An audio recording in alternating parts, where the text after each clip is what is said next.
જય માતાજી મિત્રો, આજે છે પૂજા કુકિંગનો વ્લોગ. તો આ વ્લોગમાં હું આવી ગઈ છું મારા પપ્પાના ઘરે અને જયવર્ધનને લેતી આવીશું વેકેશન કરવા એના મામાના ઘરે. તો મામાના ઘરે આવ્યા હોય ને કાંઈ આપણે મસ્તી ના કરીએ એવું તો બને જ નહીં, એટલે મસ્તી કરવામાં આપણે તો પાણીપુરીની ચેલેન્જ લગાવી દીધી છે. તો પાણીપુરીની ચેલેન્જમાં એના મામી, હું અને મારા મમ્મી ત્રણેયને અમારે ચેલેન્જ કરવાની છે કે સૌથી વધારે પાણીપુરી કોણ ખાશે. એની સાથે સાથે આપણે પાણીપુરીની રેસીપી પણ મૂકવાની છે. તો રેસીપીમાં આપણે પાણીપુરીનું પાણી કઈ રીતે બનાવ્યું છે અને તેનો મસાલો કઈ રીતે બનાવ્યો છે ને એ જોવા મળવાનું છે. તો જો તમને પણ આ વિડીયો જોવો હોય તો તમે વિડીયોના છેલ્લે સુધી બન્યા રહેજો. તો વાગી ગયા છે બપોરના 3. તો મારા મમ્મી શું કરે છે તે આપણે જોઈએ. તો આ છે મારા મમ્મી. મમ્મી શું કરો છો? ટીવી જોઉં છું. બધાને જય માતાજી. તમે બધાય પણ કમેન્ટ બોક્સમાં જય માતાજી લખજો. આ છે મારા મમ્મી. તો વાગી ગયા છે હવે 4 અને આપણે તો મામાના ઘરે આવ્યા છે એટલે આપણે કામમાં તો થોડીક રજા છે. તો મારો ભાઈ છે તો ઈ વેફર તળે છે, તો હાલો તમને ઈ બતાવી દઉં. આ મારો ભાઈ છે અને આપણે તો એને કામ સોંપી દીધું છે, એટલે જો ઈ સરસ મજાની વેફર તળે છે. જો કોના કોના ભાઈ પણ આ બેન જ્યારે મળવા જાય તે આવું રાંધીને ખવડાવે છે ઈ જરાક મને કહેજો. મારો ભાઈ તો ખવડાવે છે મને, હામું તો છો.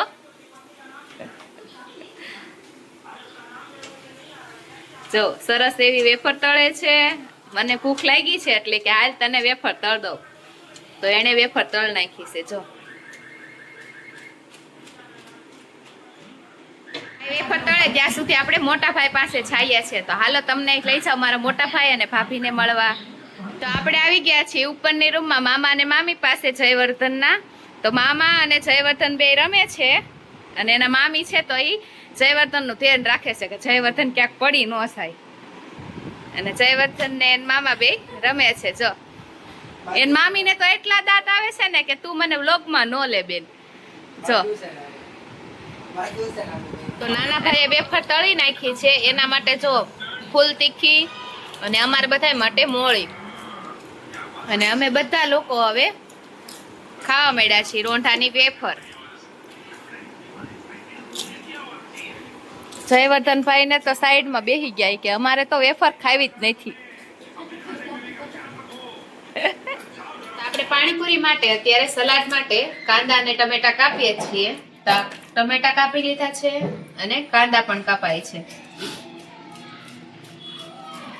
તો અત્યારે હવે આપણે પાણીપુરીનું સલાડ બની ગયું છે. આપણે એક વસ્તુ બની ગઈ છે, હવે આપણે એને સાઈડમાં મૂકી દઈએ. હવે પાણી બનાવવા માટે આપણે સૌથી પહેલા ફુદીનાને આવી રીતે પાંદડા અલગ કરી લેવાના છે. પહેલા ફુદીનાના પાનને તોડી લેશું અને બધાય 2 પાણીએ ધોઈ લેવાનું છે.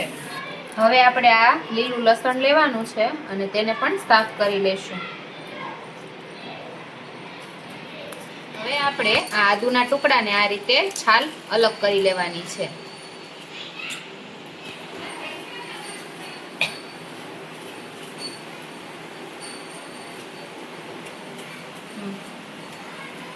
હવે આપણે આ ફુદીનાના પાન છે તેને આપણે પાણીમાં ધોવાના છે. તો આપણે હવે ધોઈ લેશું ફુદીનાના પાનને. ત્યારબાદ હવે આપણે મિક્સર જાર લઈ લેશું અને તેની અંદર પાનને એડ કરી લેશું.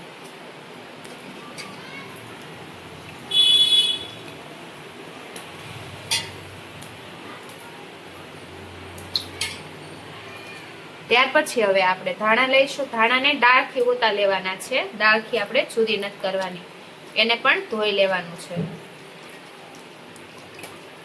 આ રીતે એને પણ મિક્સર જારમાં એડ કરી લેશું. ત્યારબાદ લસણ લઈ લેશું અને એને પણ ધોઈ લેવાનું છે. હવે એ લસણને આપણે ઝીણા ઝીણા ટુકડા કરી લેવાના છે.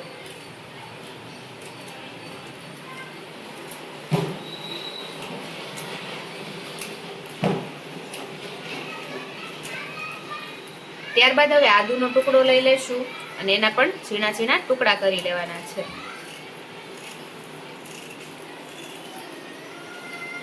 ત્યારબાદ હવે આપણે 2 આ તીખી આવે એ મરચી 2 જ લીધી છે. તે 2 મરચીને આપણે ધોઈ લેશું અને ઝીણા ઝીણા ટુકડા કરીને એને પણ એડ કરી લેવાની છે.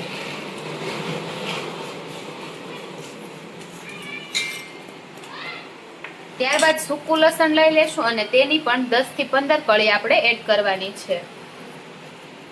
ત્યારબાદ આપણે અડધા લીંબુનો રસ પહેલા પીસવી લેશું.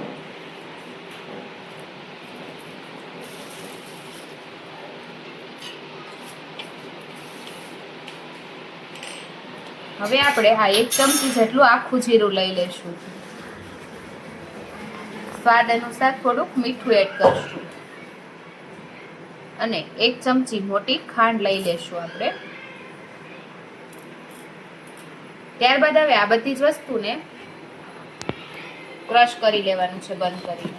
તો પાણી બનાવવા માટે હવે આપણે અહીંયા 4 થી 5 ગ્લાસ જેટલું પાણી લીધું છે. તમે જરૂર મુજબ લઈ શકો છો. ત્યારબાદ હવે આપણે જે પેસ્ટ બનાવી હતી તેને ઉમેરી લેશું જરૂર મુજબ. ત્યારબાદ હવે આપણે જંજીરા લઈ લેવાની છે. 1 પેકિંગ જંજીરા એડ કરવાની છે તેમાં. ત્યારબાદ હવે જરૂર મુજબ સંચળ પાવડર એડ કરી લેશું. હવે તેમાં આપણે બરફ એડ કરી લેવાનું છે અને બધી જ વસ્તુને મિક્સ કરી લેવાનું છે.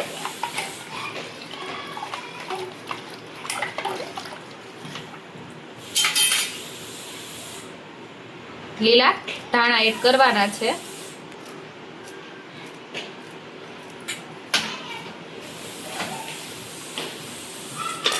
અને મિક્સ કરી લેશું. તો તૈયાર છે આપણું ચટાકેદાર ખાટું મીઠું પાણીપુરીનું પાણી. તો હવે આપણે બનાવીશું બટેટાનો મસાલો. તો ચાલો બટેટાનો મસાલો બનાવીએ. બટેટાનો મસાલો. તો સૌથી પહેલા આપણે બટેટા બાફેલા લઈ લેવાના છે. હવે આને આપણે હાથની મદદથી મેશ કરી લેશું. હવે બટેકા આપણે મેશ થઈ ગયા છે. તો હવે આપણે તેમાં રેગ્યુલર મસાલા ઉમેરીશું. તો સૌથી પહેલા આપણે લાલ મરચું પાવડર લઈ લેશું, ધાણા જીરું પાવડર લઈ લેશું, સ્વાદ અનુસાર મીઠું લઈ લેશું. મેં અહીંયા મીઠું ઓછું લીધું છે, મેં બાફામાં નાખેલું છે. હવે તેમાં આપણે ઝીણા કટિંગ કરેલા ધાણા લઈ લેવાના છે. બધી વસ્તુને હવે મિક્સ કરી લેશું. હવે બધી જ વસ્તુને આવી રીતે સરસ એવી મિક્સ કરી લેવાની છે. તો અહીંયા મેં સાદો અને સિમ્પલ મસાલો બનાવેલો છે. તો હવે આપણે પાણીપુરી બનીને કમ્પ્લીટ થઈ ગઈ છે. તો હાલો તમને દેખાડ દેવી એકવાર. તો પાણીપુરીમાં આપણે બધી જ વસ્તુને અહીંયા મૂકી દીધી છે. હવે તમને તેમાં આપણે મસાલો ભરી લેશું. ત્યારબાદ હવે આ કાંદા ટમેટાનું આપણે જે સલાડ બનાવેલું છે એ સલાડ અને ઠંડા પાણીમાં બોળી પાણીપુરી તૈયાર છે.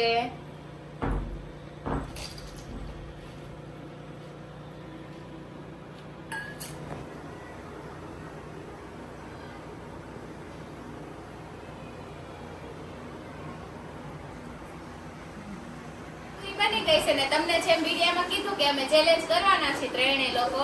તો હવે અમે ત્રણેય ચેલેન્જ કરીએ છીએ. તો અમે 1 મિનિટમાં કોણ કેટલી પૂરી ખાય છે એ આપણે જોવાનું છે. તો જે પહેલા ખાશે એ વિનર થશે અને વિનરને આપણે સરપ્રાઈઝ છે કે શું આપવાનું છે. તો આપણે જોઈએ કોણ પહેલા પાણીપુરી ખાય છે. તો હાલો આપણે સ્ટાર્ટ કરીએ. તો 3 સ્ટાર્ટ. હવે તમારો સમય ચાલુ થાય છે. Come on! Come on, Bungie!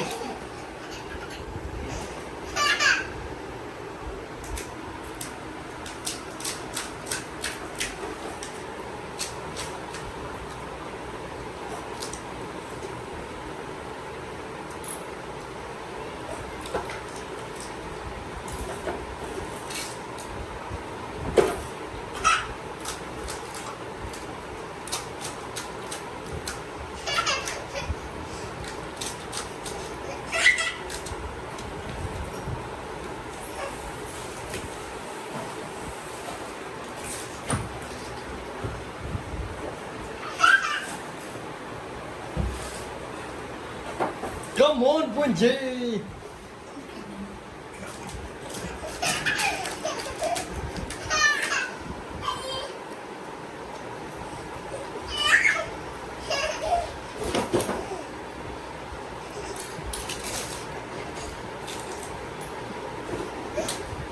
વાહ Bungie, વાહ! ખાઈ જા! જલ્દી ખાઈ આઈ જા